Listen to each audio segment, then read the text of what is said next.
Hey, good morning, everyone. Hope you had a great day yesterday. I hope your Monday was good. I hope that you got a lot of things done and just that it was productive. I'm still fighting COVID, just trying to get over just not necessarily a sickness of it, but just the lasting effects and just the tiredness and the worn outness all the time that I'm having, and even a lot of brain fog. So I apologize because I know sometimes that is showing up here.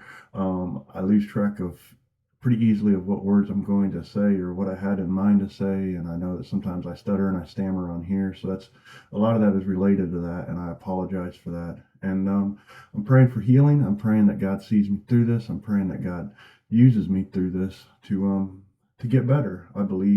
In I believe that Jesus can heal, and I'm just praying that every day over myself and over my sons, and just living in expectation. So as we move forward, we're jumping into looking at Proverbs 6. If you were with us Saturday, we read chapter 6 from Proverbs. If you haven't seen it, go back and watch it.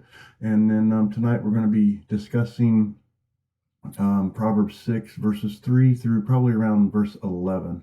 So let's jump into those verses real quick, and let's look at verses 3 through 5 first. Um, as we looked at last night, Solomon was talking to his son about putting up for security for your neighbor. So verses 3 says that if you do this, you have been trapped.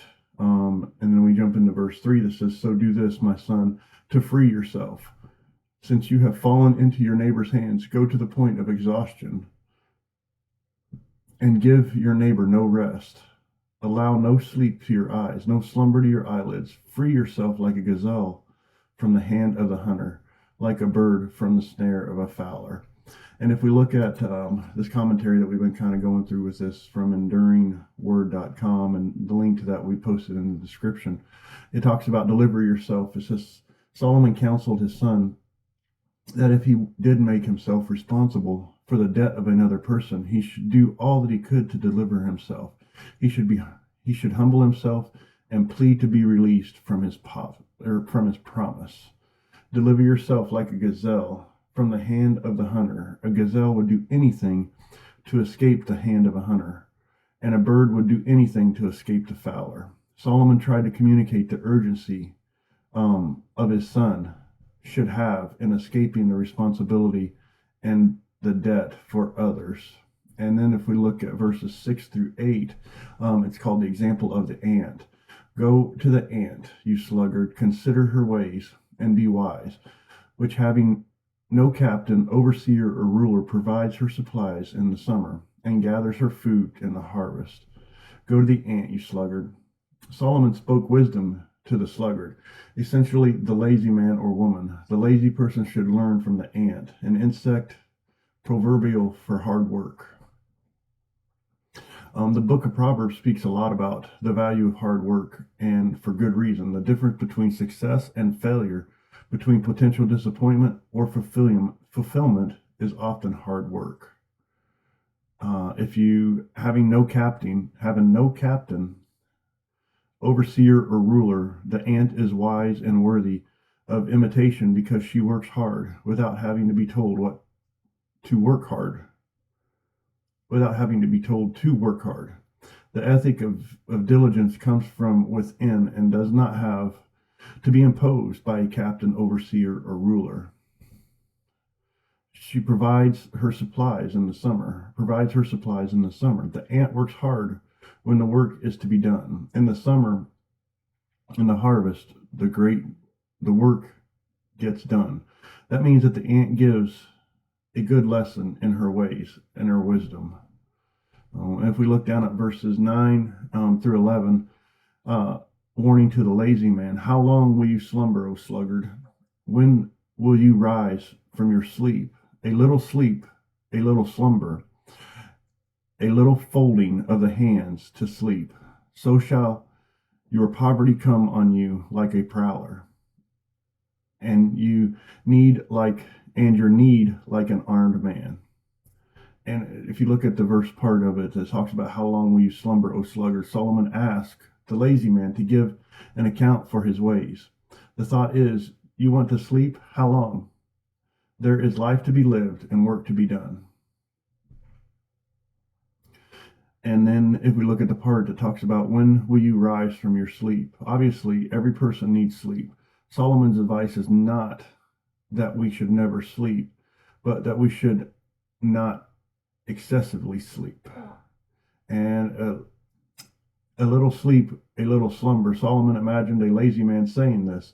He claimed that they only needed a little sleep, but actually he needed to work more. Sleep is a defining characteristic of a sluggard. For him, the love of sleep is pure escapism, a refusal to face the world. In contrast to the sweet sleep of laboring persons. The sluggard's narcotic sleep ever craves still more sleep to escape the pain of living.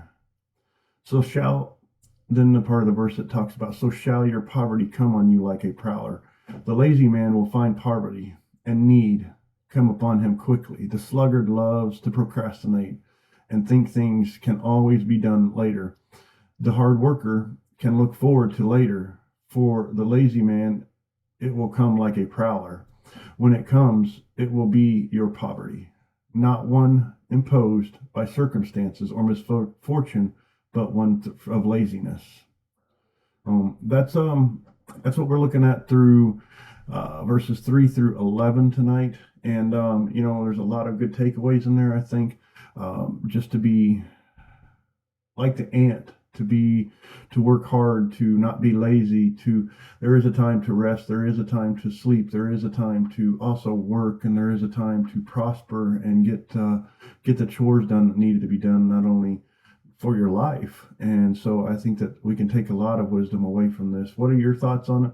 What are your takeaways from these verses? Share them in the comments below. Share how you read this, and maybe what your perspective is of it, and let us know in the comments below. Hey, thank you guys for being here this morning. Hope you have a blessed day. Praying for each and every one of you. Look forward to seeing you tonight for our Psalm series again. And just have a great day. Stay blessed. And if you have any prayer requests or anything like that, make sure you visit us on our Facebook page at JasonB812, and send us a message over there, and we'll for your prayer request or whatever needs you may have. Love you guys. Have a great day. Bye-bye.